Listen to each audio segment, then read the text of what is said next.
হাসপাতালে উদ্বেগজনক হারে বাড়ছে ডেঙ্গু রোগীর সংখ্যা। চিকিৎসার জন্য প্রতিনিয়ত ভিড় করছেন শত শত মানুষ। তবে এই সংকটময় পরিস্থিতিকে পুঁজি করে এক শ্রেণীর অসাধু চক্র নেমেছে অবৈধ অর্থ আদায়ে। হাসপাতালের বেড খালি থাকলেও সাধারণ রোগীদের কপালে মিলছে না তা।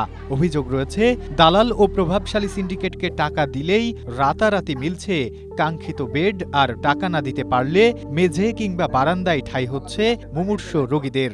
এখানে যদি আমাদের বেড যদি এসে 300 টাকা 500 টাকা দিয়ে আমাদের বেড উঠতে দেয়, আমরা অসুস্থ রোগী নিয়ে আমরা ওই বাইরে থাকি, বারান্দায় পড়ে থাকি, আমাদের কত কষ্ট হয়। আমরা তাই নিয়ে এখানে বসে আছি। আমাদের জানানো হয়েছে যে ভাইয়া টাকার বিনিময়ে যদি টাকা দিই তাহলে বেড পাওয়া যাচ্ছে, না হলে বেড পাওয়া যাচ্ছে না, পাচ্ছে না।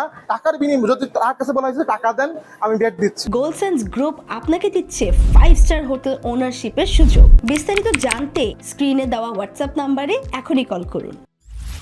মহিলারা মহিলা ওয়ার্ডে থাকবে, এখানে কেন নারী পুরুষ সবার বেড থাকবে?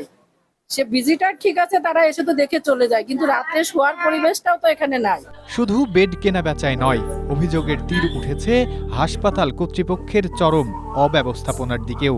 নিয়মিত পরিচালক না থাকার সুযোগে হাসপাতালের কিছু প্রভাবশালী কর্মকর্তা কর্মচারী ও স্থানীয় সিন্ডিকেট মিলে গড়ে তুলেছে এই অবৈধ বাণিজ্যের নেটওয়ার্ক। চিকিৎসা সেবার এই বেহাল দশায় ক্ষুব্ধ স্থানীয় সচেতন মহল। যেখানে তার যদি টাকা দেওয়া যায় তাহলে সিট পাওয়া যায়, এই যে অনিয়ম, এবং অধিকাংশ রোগীরা কিন্তু মেঝেতে থাকতেছে, বাইরে থাকতেছে, এবং এক ধরনের দালাল চক্রের হাতে পড়ে এরা চিকিৎসাও পাচ্ছে না, অথচ এরা প্রচুর পরিমাণ টাকা পয়সা খরচা করছে। এই যে অনিয়ম, এই অনিয়মে আসলেই যে স্বাস্থ্য ব্যবস্থা যে হাহাকার, সেটুকু স্পষ্ট।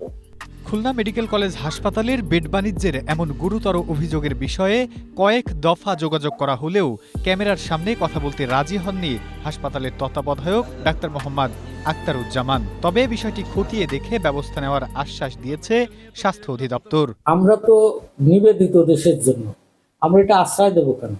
ধানের মধ্যে অবশ্যই সিটে থাকে, দুষ্ট লোক থাকতে পারে। হ্যাঁ, আপনারা আইডেন্টিফাই করে দেন, আমরা বিচার করে দেব। ডেঙ্গুর এই ভরা মৌসুমে প্রতিটি বেডই হতে পারে একজন রোগীর জীবন রক্ষার শেষ আশ্রয়। সেখানে অর্থের বিনিময়ে বেড বরাদ্দের এই বাণিজ্য শুধুই কি অনিয়ম, নাকি বড় ধরনের মানবিক বিপর্যয়? দ্রুতই এই সিন্ডিকেট ভেঙে রোগীদের সরকারি সেবা নিশ্চিত করার দাবি ভুক্তভোগীদের।